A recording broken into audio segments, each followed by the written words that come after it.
Hola chicos, hoy vamos a traeros algo especial. Continuamos con nuestra historia y ya sabéis cómo es. Así que la retirada de Giscón, como os había dicho ayer, es lo que nos vamos a continuar y se titula Capítulo 32, la retirada de Giscón. Y continuamos en la zona de Ilipa en la primavera del 206 a.C. Los romanos, tras la obligada retirada que forzó aquel gigantesco agocero, no cejaban en su empeño y atacaban a diario y sin dejar tiempo para el descanso. Por la noche lanzaban flechas incendiarias que mantenían a todos los cartagineses e íberos del campamento de Giscón ocupados en apagar el fuego, que prendía por todas partes.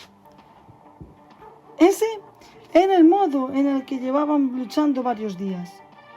Los cartagineses estaban agotados, pero no vencidos. Giscón tenía que admitir que Magón había supervisado con notable éxito el refuerzo de las fortificaciones del campamento, lo que, unido a la posición de un alto en lo que estaba elevado, hacía el mismo una plaza difícil de conquistar. No obstante, los ánimos entre los mercenarios hispanos estaban calientes y las dudas impregnaban sus corazones siempre vacilantes. Magón Barca entró en la tienda del general Giscón con el aire cansado por las tareas interminables de defensa. Giscón le invitó a sentarse en una silla frente a él. Magón aceptó de la misma forma en la que aceptó el agua que le ofrecía un esclavo. Saciada su sed, empezó a hablar. La situación no es buena, Giscón, pero el problema no es ese. Podemos aguantar así unos cuantos días, quizás semanas. Tenemos suministros abundantes. El problema es que irá a peor. Los íberos están recelosos. Han empezado a deserciones. De momento en pequeña escala, pero cada vez temo más que amanezca un día y que miles de ellos hayan dejado solos. En el campamento corre el rumor de que el general romano perdona a todos los íberos que nos abandonan. ¿Y qué quieres que hagamos? Atacar ahora que aún no estamos con nosotros, respondió Magón rápido. Cuando ordené el ataque te oponías. Querías que mantuviéramos en las fortificaciones y ahora que estamos dentro, quieres atacar, espetó Giscón desairado. Sí, está claro que tú y yo no compartimos cuál es el momento para el ataque y cuál es el mejor para defenderse. Tras el último comentario de Magón, el silencio se apoderó de la estancia. El viento soplaba y agitaba la tela de las paredes de la tienda. En el exterior se oían algunos gritos. Había anochecido y los romanos volvían a arrojar flechas que prendían en diferentes puntos del campamento. Creo que es mejor que te ocupes de las tareas de defensa, dijo al fin Giscón, y que me dejes a mí la estrategia. Magón sonrió con desprecio al tiempo que negaba con la cabeza. Se levantó y salió sin decir nada. Giscón se quedó a solas engullendo el menosprecio de su colega al mando. No podía matarlo porque era un Barca. Y Aníbal era aún muy poderoso. Pero en aquel momento se juró a sí mismo que si la guerra no acababa con aquel joven orgulloso Bárquida, sería él quien maquinaría su muerte. Giscón se levantó a su vez y salió de la tienda. Al salir se le unieron un pequeño grupo de guerreros africanos, su escolta personal, que lo acompañaron en su paseo por el agitado campamento donde brotaban pequeños incendios en distintos lugares, mientras centenares de soldados corrían de un lugar para otro dando voces. Aquello era un desatino. Los romanos estaban jugando a volverlos locos y por Val que iban por el buen camino. Giscón pasó por delante de la vigilada tienda de Himilce, pero pasó de largo y continuó caminando unos pasos más hasta plantarse frente a la puerta de la tienda de su hija. Los guardias de la misma le apartaron la cortina de acceso. El general entró en el interior. Sofonisba estaba en una esquina entretenida en leer, a la luz de varias velas, un rollo que parecía escrito en caracteres griegos. ¿Qué haces?, preguntó su padre mientras se sentaba en una pequeña butaca en el otro extremo de la tienda. Sofonisba respondió sin mirarle, sin apartar sus grandes ojos negros del rollo que sostenía en sus manos. Leo una comedia de Aristófanes sobre cómo una mujer son capaces de detener una guerra. Su padre hizo una mueca de desdén, que no pasó desapercibida para Sofonisba. La muchacha apartó el rollo y lo depositó sobre el suelo. Estoy de acuerdo contigo, padre, en que es una tontería, dijo sonriendo de forma malévola.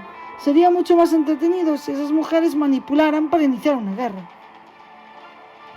Giscón había hecho aquel gesto de desprecio porque no entendía qué utilidad podía tener la lectura de viejos rollos en lenguas extrañas, aunque toleraba aquellas extravagancias de su hija, porque la mantenían alejada de pasearse por el campamento y sirviéndose tentadora a los ojos de todos sus hombres. Sofonisba continuó hablando. Aunque, padre, con todo ese tumulto constante ahí fuera, es difícil poder leer con tranquilidad. Giscón se encogió de hombros. Su hija sabía que aquel gesto no era de indiferencia, sino de impotencia. La joven frunció un suave ceño entre sus delicadas cejas y apretó los carnosos labios antes de volver a separarlos para hablar. ¿Los íberos nos van a abandonar, padre? Lo leo en sus ojos cuando pasan por delante de mi tienda. Es duro lo que voy a decirte, padre, pero has perdido la guerra en Iberia. ¿Quieres que te diga lo que haría yo? Su padre asintió despacio. Yo me escaparía con el ejército africano, el más capaz, el más leal a ti, y bueno, los íberos que quieran seguirnos. Siempre hará falta carnaza para ir entregando a ese romano, pero lo esencial, padre, es que debemos regresar a Gades y abandonar este país. Hay que preparar África para cuando llegue la guerra allí. Estemos en posición de ganarla. El general romano está envalentonado, pero África no será Hispania. No si conseguimos a Sifás y los 70.000 hombres de su ejército númida. Con Sifás a tu lado, el Senado te respetará. Ganarás la guerra allí en África. Cartago te reconocerá como su mayor general. Podremos reconquistar Iberia y, bien, yo seré reina de Numidia. Su padre la miraba entre incrédulo y atónito. Era duro, como había dicho ella, aceptar que todo se había perdido en Iberia, pero en el fondo de su ánimo estaba de acuerdo y siempre era mejor una vida ordenada y a tiempo que ser rentemente aniquilado por el enemigo. Asdrúbal Barca optó por la huida tras Bécula y fue capaz de recomponer un gran ejército y poner en peligro a Roma, aunque finalmente la incapacidad de poder comunicarse entre él y Aníbal le llevó a la muerte. Él podía optar por una retirada similar y recomponer su ejército no en el norte de Liguria y la Galia, como hizo Asdrúbal, sino en África, con el superpoderoso Sifás. Quedaban, no obstante, un par de cabos sueltos. ¿Y Magón? ¿Y Masinisa? Preguntó Giscón. Sofonisba no tenía dudas. Llévalos contigo. No hay que confesarles todo lo que tenemos planeado, pero a los enemigos es mejor tenerlos cerca. Así siempre sabes lo que van a hacer. Detalle. Chica inteligente. Muy inteligente. Cuando Publio Cornelio Escipión fue informado de que Giscón abandonaba el campamento con el ejército que aún poseía, no tuvo dudas. Y al contrario que en Bécula, ordenó la persecución de las tropas enemigas. Desde Praetorium dio las primeras instrucciones de forma apresurada, pero no eran órdenes que dieran sin haber meditado. Llevaban días desde que Giscón se encerrara en el campamento cartaginés, ponderando cuál debía ser su reacción en caso de que los púnicos intentaran replegarse en dirección a Gades.